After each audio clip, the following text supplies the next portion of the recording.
Hi, good afternoon. Welcome to the marketplace. Coming up, calls intensify for finance ministers to be sanctioned when they breach the fiscal responsibility law to protect the Bank of Ghana from undue pressure.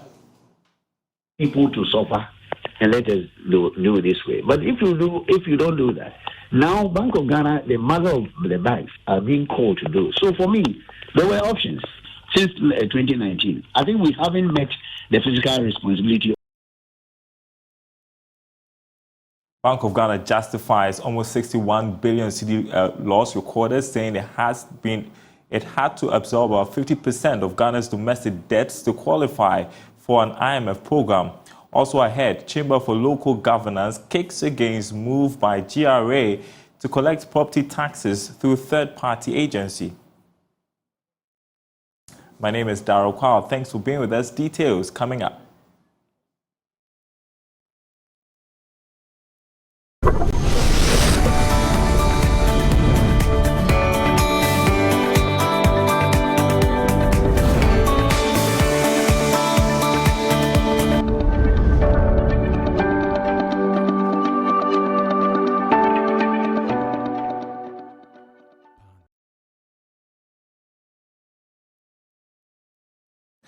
Well, first up, there are growing calls for finance ministers to be severely sanctioned anytime they breach the fiscal responsibility law to serve as deterrent.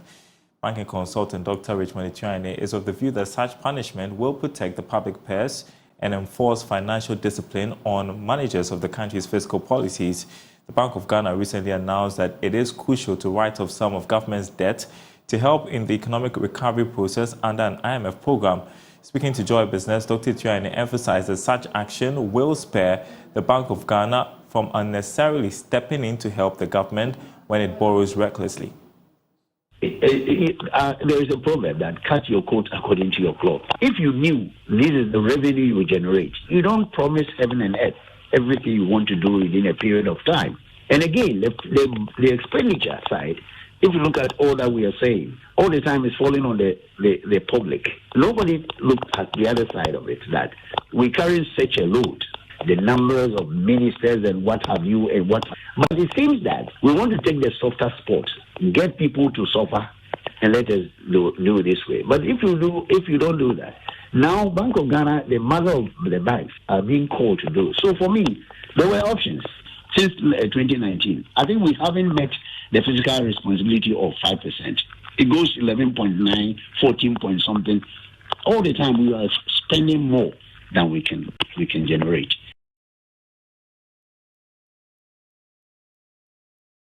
Meantime, the Bank of Ghana has assured that it is not bankrupt but financially sound to carry out its mandate. There's more from a statement issued by the bank following reports that it is now insolvent after the almost 61 billion cedi loss posted last year. The statement maintained that central banks around the world, just like the Bank of Ghana, are not commercial banks. Therefore, the current laws has very little impact on its operations.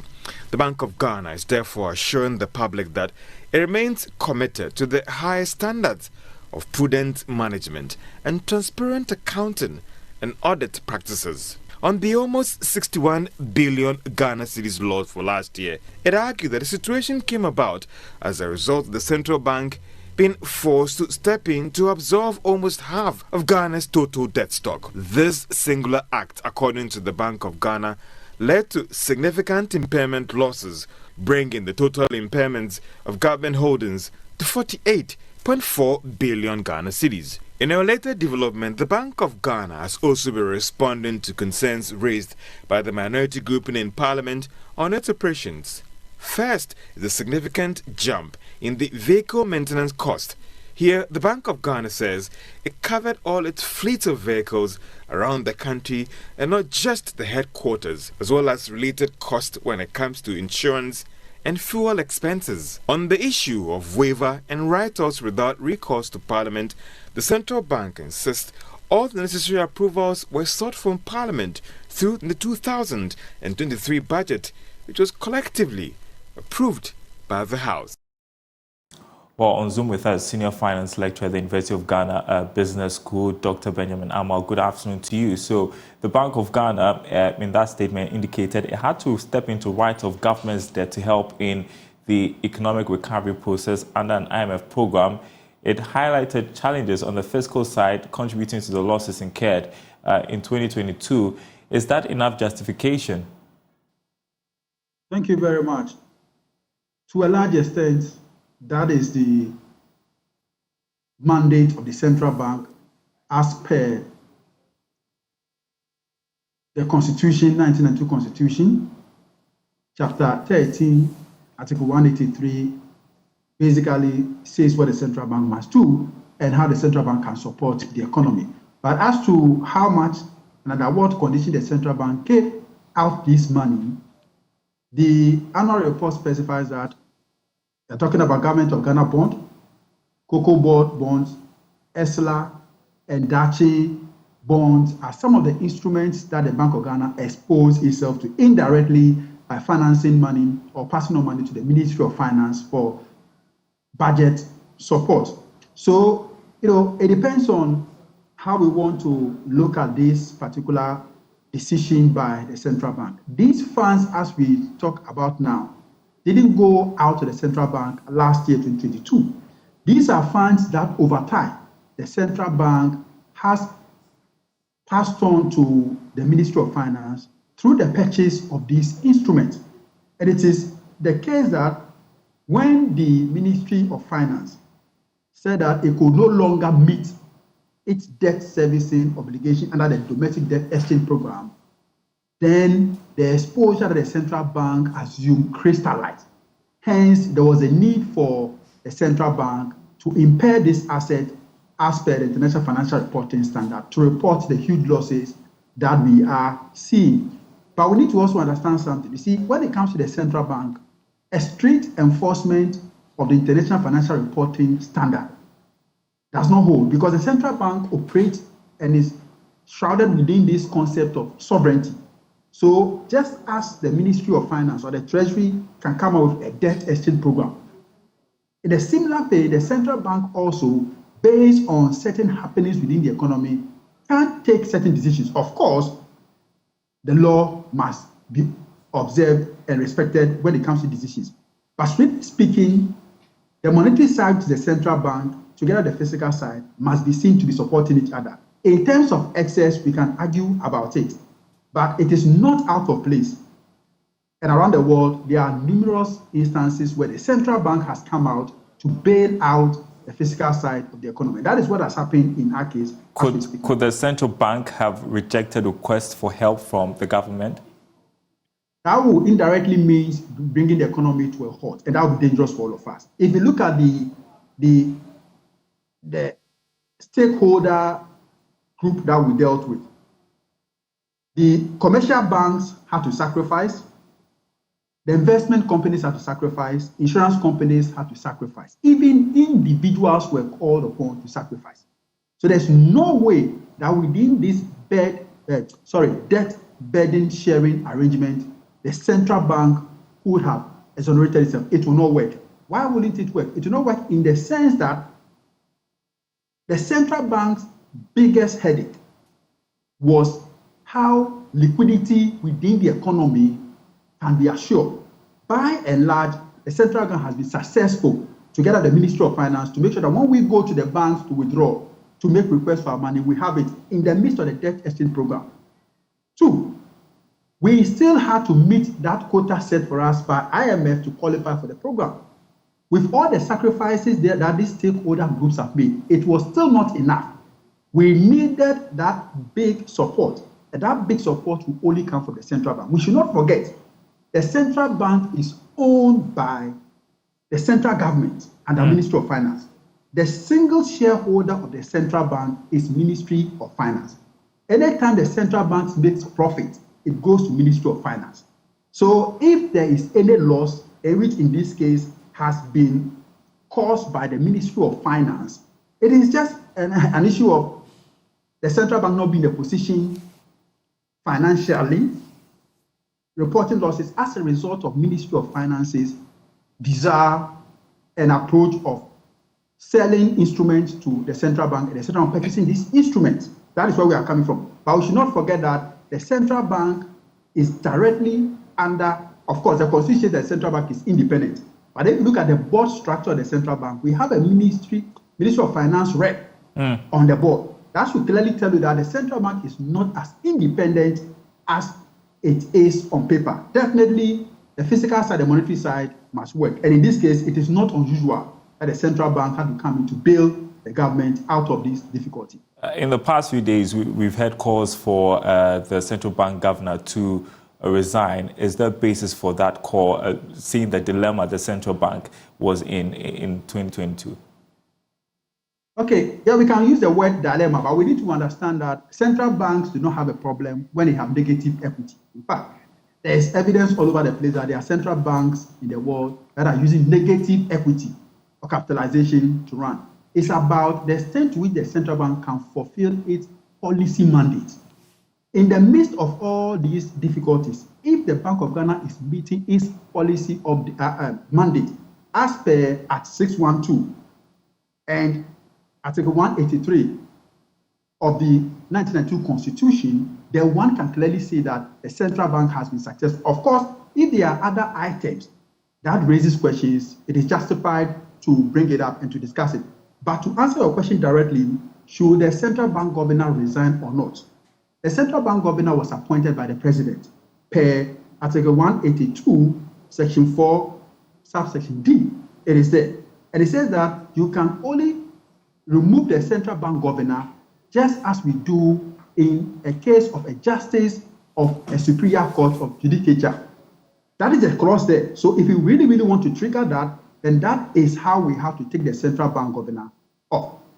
Another thing we need to look at is that how do we appoint the central bank governors and how do we assure them of independency from the political office holders? If you look at our constitution, currently it is the president who appoints the central bank governor in consultation with the Council of State.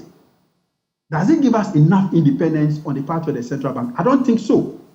We are in this country where we have heard that the current Minister of Finance called a former deputy governor to tell him that we no longer need your services as far as our government is concerned.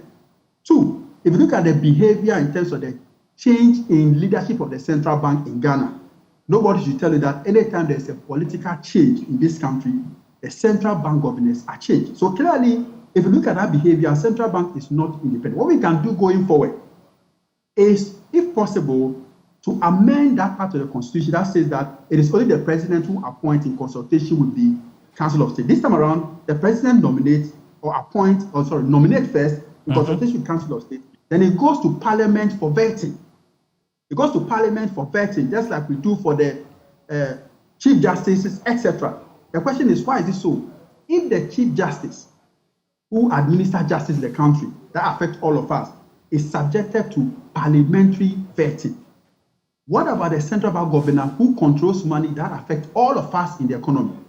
We may do ourselves a lot of good if we use that same approach to assess who can be a governor of the central bank. Two, when it comes to the tenure, which is 4 years, what we can also deliberately do is that we should give them tenure that overlaps election cycles in this country. So that, please, the governor is assured that even if there's a change in the political governance of this country, he or she will still have to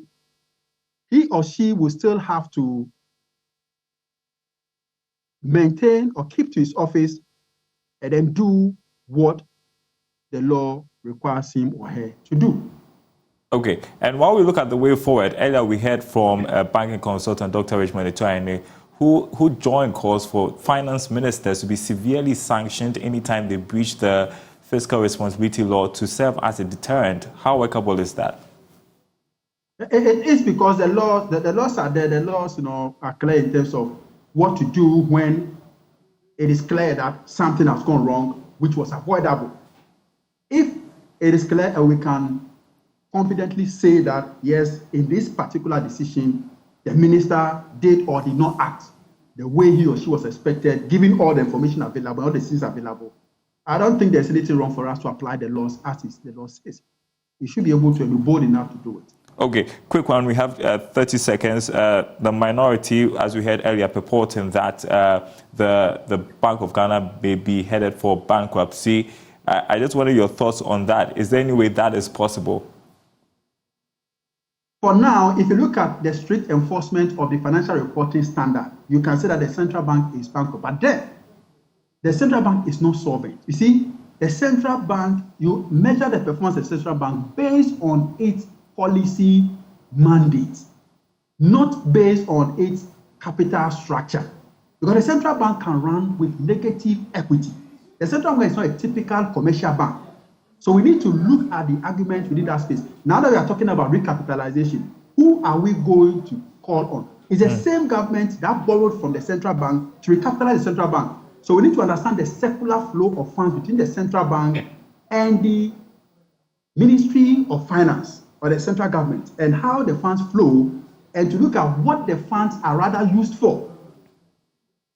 That is very, very important, because if we don't look at what the funds are used for, the central bank can become a channel that individuals can use to just rip up the state without giving us value for money. All right. Thank you so much, Dr. Benjamin Amwa, Senior Finance Lecturer at the University of Ghana Business School. I appreciate your time. Now, the Chamber for Local Governance is making a case for Parliament to stop the Ghana Revenue Authority from collecting property taxes using a third-party company. According to the Chamber, the GRA is embarking on some illegalities to allow the company collect the tax from district assemblies. Let's speak with a tax consultant, Francis Timoboy, on this. Good afternoon to you, Francis. So, what is the position of the law when it comes to the collection of property rates? Is it the remit of the GRA or the local assemblies? Local Government Act, Section 144, it clearly says that the district assembly is the only body that is mandated to collect property rates. And so over the years, they've been doing that. And if you have been approached before, the district assembly themselves were using some third parties where they will write a letter to you and then they will tell you that this property rate is due, and then you come and collect. Over the years, the problem has been the poor performance of the district assemblies. If you look at the 2023 budget that was presented to Parliament, out of the 261 district assemblies that we have in Ghana, the total amount that they were able to raise from property rates was just 39 million Ghana cedis. So the government thought it wise that let us do some collaboration with the GRA, so that even though GRA legally is not the one that is mandated to collect the property rates in the various districts, GRA has the capacity and then the know-how when it comes to tax collection.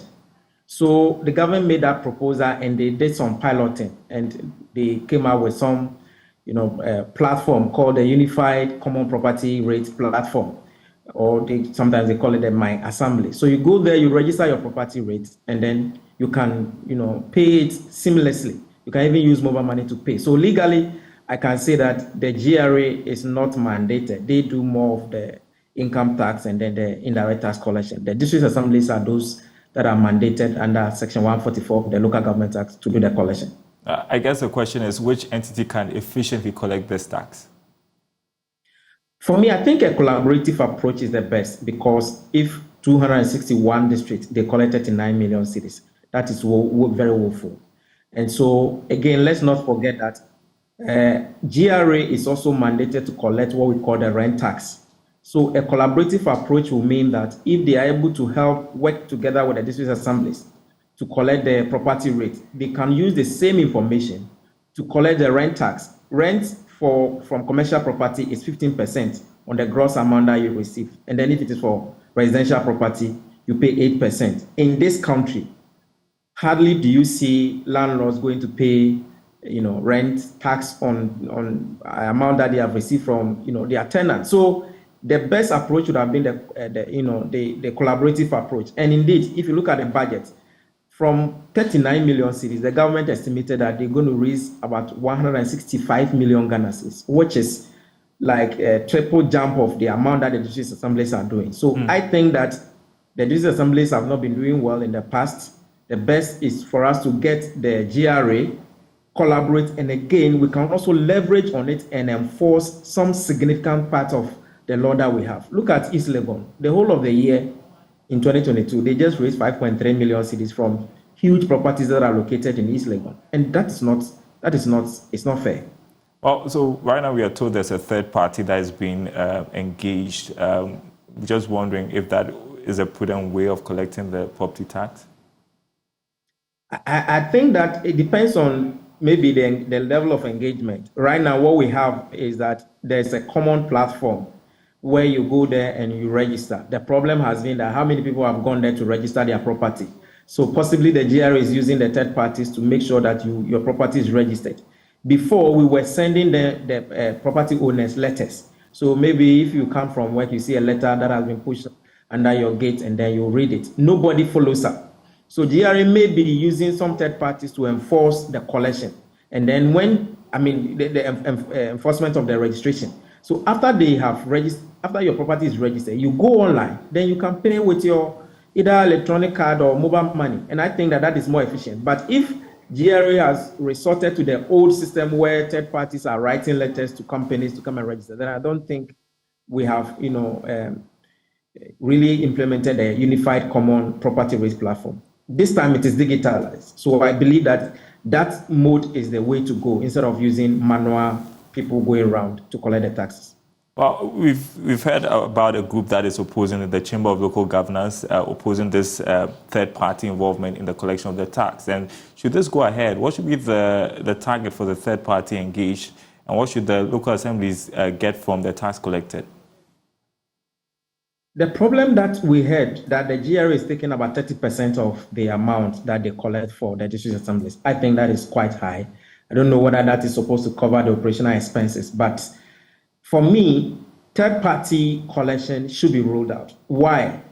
If we don't digitalize the whole process, if you come to my house and I think that I can get you some lower amounts and then you review my taxes down, you know how cash system works.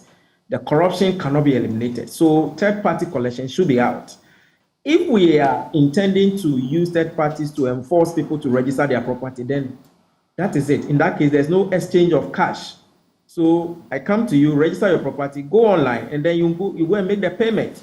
Because the third party has its also target, and the possibility of people corrupting the people is so high. I mean, the collectors is so high such that third-party collection shouldn't be in the picture because we've been using it in the past. District assemblies have been using it in the past, and it's not been working.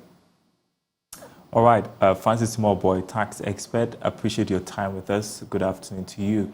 The Chartered Institute of Credit Management has reaffirmed its commitment to improving credit risk management system within Ghana's financial sector. According to the Vice President and Chairman of the Award Selection and Planning Committee, Christian Techijan, it will explore diverse ways to work closely with financial sector players to expand the operations and promote standards. He was speaking at a virtual launch of the 2023 Ghana Credit Excellence Awards and the unveiling of the 2023 nominees. It is evident to the fact that the public, and for that matter, the corporate world, endorses what we are doing.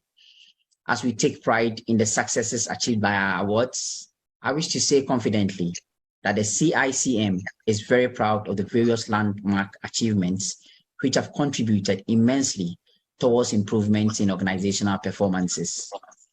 Being heedful of the achievements, the Institute has resolved to keep the stakes as high, as relevant as possible, so that the standards by which we assess financial institutions and individual performances are not compromised.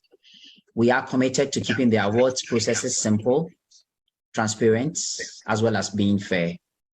It is this level of commitment that has guided us as a responsible institution to constantly introduce new and progressive ideas, all aimed at adding value to our processes, as well as new award categories. Some financial experts are calling on the Education Ministry to include financial literacy as a core subject in Ghana's educational curriculum. They believe limited information on investments and other financial subjects are contributing to the over 40% of Ghanaian youth who have resorted to gambling, particularly sports betting. Programs coordinator for the Ghana Youth Investment Program says the easy access to gambling information whips up the interest of the youth in money-exhausting ventures than long-term investments. There's more in this report. In the Ashanti Regional edition of the Youth Investment Educational Tour, Joshua Mensah cautioned against a looming economic crisis if the youth fail to invest their resources appropriately. If the youth doesn't invest, it's going to be a disaster in Ghana, because the investment is a backbone of every economy in Ghana, in the world. So if the youth are not investing, now what is happening is gambling. The youth have really channeled their efforts to gamble. Now that we're about to start the premiership now in Ghana now, just go to all the betting states in Ghana. There are a lot of them who are having a lot of ideas, a lot of information about gambling, betting, than investments. And I know that the difference between the rich and the poor is information. If the youth are not informed very well, it's going to affect them seriously. There is no enough information about investing among the youth in Ghana. And I want to appeal to the Ghana Education Service, the tertiary institutions, the stakeholders, to put financial education in the curriculum of our children. The Youth Investment Education Tour brought together both tertiary and secondary students for a financial experience in investments. The summit is aimed at promoting interest in savings and investments amongst the youth, thus boosting financial literacy. It expects to create awareness about the capital market and career guidance to students. Stocks expert Hafiz Aziz is advising the youth to make long-term investments. It's a very good way of investing, especially as youth. For youth, you have more time ahead, and when you're investing in shares or stocks, it should be a long-term thing. You should have that long-term mindset, all right, because of the up and down and the volatility when it comes to investment in stocks. So for youth, investing in stocks is a way forward. But before they invest, they should make sure that they do their research, they do their due diligence. They should make sure that they talk to a professional stock broker for a good advice as to which stock that they should select and invest in. And sorry to bother you. And lastly, what do you think? Since its inception 4 years ago, the yearly summit has impacted over 5,000 students. The National Youth Investment Training Program has really impacted a lot because it has taught us the difference between assets and liability, how to make your money work for you, and how to invest, the right time to invest, the right place to invest, and then maybe the right amount to invest. Because most people have misconception that when they invest, you need like lots of money, but then the program is teaching you that you can start small. That is when you start right. So as we can see, the country is currently facing a lot of problems when it comes to the investment sector. So this is giving us the knowledge, the benefit, and then it will help you make an informed decision when you're going to make investment. I feel it's a benefit to me to understand the concept of what financially investing your money into something is, and then the kind of things you can invest your money in as well. For JoyNews, my name is Emmanuel Bradquist. All right, and that's our program for this afternoon. More news on our website, myjoyonline.com/business. AFDB projects end-year inflation of 45% for Ghana in 2023. You can check that out on our website. Let's show you some other headlines. How Bank of Ghana incurred huge loss in 2022 and what it means. We've been talking a lot about this today, and also trending on our website, this other story. In a moment, first corner of Ghana's economy turned. There are more to turn, according to economists. Following that comment by the finance minister that we've turned the corner. More news there, myjoyonline.com/business. The marketplace returns same time tomorrow.